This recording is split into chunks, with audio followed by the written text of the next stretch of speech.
I've been walking a tightrope between fact and fiction. Been wrestling with demons in small bottle prisons. Been talking to sinners who claim to be Christian, but shouting at leaders. I ask a million questions. I want to find out a million answers. I don't want to rubber stamp something. I want to make sure that I know everything. And then that goes back to my education. The doctorate, I read research papers. We share emails all the time. I am just a sponge. I am not stubborn. I want to absorb and know everything I can. I want to be right. I want to be the smartest person in the room. And again, that's an asset. I'm not stubborn. I'm open to new ideas. If somebody comes to the city council and they say they want to put up a wind turbine, or they have an idea about the lake water or about the debt, please tell me what it is. I'd like to hear it. And if, for those of you who don't live in the city, you have friends that live in the city, you have neighbors that live in the city, you can let them know that Josh Tarbay is running for city council. You can let them know that the people who are in there now, it's time for somebody else, okay? I like to say it's my turn. We should all be doing our best, and I know everybody in this room is, but when I say all, I think all of us should do more. On my business, on the card I have, it says, let's increase the voter turnout on the back. You know, it doesn't say, you know, I'm the best man, this and that. I mean, this is what I'm trying to do. Let's try to educate the people. Let's try to increase the voter turnout, even if you don't want to vote for me. No way can Weatherford represent itself if we're not voting, if we're not choosing, if we don't know who the candidates are. And right now, nobody votes. It's a few people. And I'd like to have your votes. I'd like to have you spread the word. And again, we can start it right now. If you have any questions, if there's something you'd like to know that I've been able to find out, I will share it. I'll let you know. I'm an open book. I'll tell you what's going on, and together we can kind of make the right choice. I don't know if anybody has any topics with Weatherford. Cecil has lived here for us. Some of you have lived here your whole life. I mean, if there's something on your mind, ask me. Yes? After the approval of alcohol sales, did the city increase revenues, or do you know? Eric, do you know that one? Does the city increase revenues after alcohol sales? It has made It's very recent. it's made an impact. It's kind of a little bit early to be able to measure the results of that, but it has had an impact. Now, you know, alcohol sales is another issue for some folks. Some folks don't like alcohol, you know, and they'd rather not have that in their city, but unfortunately that's, you know, sometimes happens. You know, businesses come in, as the city grows, you're going to have more and more, you know, influx of business. And so what you got to do is plan, you know, have the proper planning and zoning in a city, and make sure all your liquor stores and things are not next to churches and schools. And, you know, matter of fact, there was one big issue of that. There was a restaurant, Fat Daddy's, that they were going to have, and that a particular establishment wanted to go in where the old Super Save location was on South Main. And they did some research on that, the city did, but they were supposed to properly notify, you know, all the residents around that area, and that was not done. And there was a lot of folks that came to that city council meeting when they were going to have a vote on that. So as a result, you know, it didn't pass. But the main issue was people's concerns about establishments like that being next to schools, churches. So I think that, you know, we don't need to have this hodgepodge planning going on. You need to sit down and take some time and you know, research it and make sure that businesses, you know, go where they're supposed to go. You know, has it even been a year since the alcohol sales? I mean, I don't know if that revenue. When was that special election? When was that? Close to 2 years. Is it okay? Jeez, been that long? Because the Weatherford Marina just got alcohol. I mean, when they passed that, they were able to get it. It's probably been about, well, it's probably been a year and a half. Okay, yeah, about a year. Something like that. But the liquor stores and stuff down just opened last. Yeah, a lot And of that's true. There was a disconnect you went between when they were allowed to apply for it, wait their period to be reviewed by the state, and then again. That's what the issue was in the liquor stores is to sell like your hard liquors, you know, like your whiskeys, bourbons, and that type of thing. You have to have a special permit. That takes a little longer to get versus being able to sell like, you know, wine or beer and that type of thing. So that's the reason why you're seeing some of these liquor stores, you know, start to come in. You know, they've just now been able to get their permits and everything to allow them to be able to sell that kind of alcohol in the city. So Yeah, Are those, question. alcohol revenues anywhere in the book? You didn't see it in there?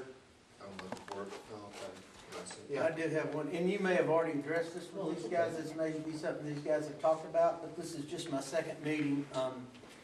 There's over 400 cities in the United States that have chosen and documented that they're not gonna honor the USA Patriot Act. If their police force are told to arrest citizens and things like that, they're gonna basically say, stick it. Yep. No, on my website, I have that as one of the issues, and it's more than just the Patriot Act. To try to make it sound, you could just say stick it to the Patriot Act, but the way these other cities have done it is they've worded their ordinance to any unconstitutional federal mandates, which includes, The Patriot. if you're a believer and a reader and a follower and knowledgeable about the Constitution, includes the Patriot Act. Absolutely. So I would like to see, we don't have to reinvent the wheel. And I think this is something that just has Weatherford stand up, that requires leadership, and we say that, why not? I mean, that's a no-brainer, right? Even if you're, whatever you're for, if it's an unconstitutional mandate, we're against it. Everybody is, right? 100% of us should be against unconstitutional mandates. It sounds scary, so it has to be worded correctly, it has to be presented correctly, because it's not scary. All it's saying is, you're not telling us what to do, we're gonna decide. We all know how to read the Constitution, and if it ain't in there, we ain't doing it. Right. There's strings attached, financial, so there's a big issue to it, but at least the ordinance could get on the books. Gosh dang piece of paper. Yeah, right. But it can be on, the purpose is to get it on the books, is to join, that's another, I started off. Solidarity. Yeah, With the other we started off cities talking and- about how we're all involved with the national and the city and national and the state, and the election numbers show it, right? Who votes the most in this country, for their local elections or for their national elections? National elections, you can go right down the line. Who votes more, for national elections or for state elections? It's the national elections. The voter turnout is always higher, and then it's the lowest for the local city elections. It's lowest when you have a special election or an individual local city election, or no one else is on the ballot. So I mean, right down the line, the things that come closer and closer and closer to home, we vote and we participate less and less and less. Now, to get back to what can we do, let's talk, there is, you don't have to reinvent the wheel, many cities with some large cities. San Diego is one of the largest ones. I don't know if they're traditionally conservative or Democrat or liberal or whatever they are, but San Diego is one of the largest ones that have passed this ordinance. I don't know if they've had to enforce it, I don't know, but they've passed this ordinance to stop the unconstitutional federal mandates, that their city will not, they will stand behind their sheriffs or their police force rather, and say, we will back you and we will make sure that as long as you're doing what's right and what's legal, then you listen to us. Good. And there's ways, I gotta look more into it, but that is something that's on my website, that's something I'd like That to me is a huge issue, and I think if you're willing to make that part of your platform, it may get you some votes. Yeah, well, I'd like to, this was on, I mean, Chad can account for this, right? He saw it on my platform. This is something that I heard about via YouTube. It might have been, Carrie might have sent it, or Chad or Laura might have sent it, and it was this guy talking about how all these different cities have already joined on. And they've been doing it for a while. We're talking now, it's 2010. I mean, they've been doing this probably since 2004, 2003, 2000. When was the Patriot Act? 2000? It was right after 9/11. Okay, so 2001. So they've been doing it almost right after then. So this has been going on for about 9 years. It's So- over 400 cities now, I believe. It might be, The yeah. last I heard. Oh, yeah. And all you have to do is contact these cities, get the paperwork, and then submit it as your own. And it's more of a gesture than anything else, because it will be difficult to enforce. Yes. But nonetheless, do whatever you can. But yes, because there's a solidarity with all them, if it was Absolutely. 20, that'd be one thing, but there's 400, Absolutely. 400 cities in the United States saying, Yeah. we disagree with this.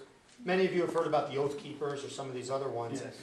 We haven't seen it be tested, or at least not to my knowledge, but at least they're on there. They're showing solidarity. They want to do what's right. They don't want to just be at the whim of a higher power. They want to control their own destiny, right? I mean, what a noble idea.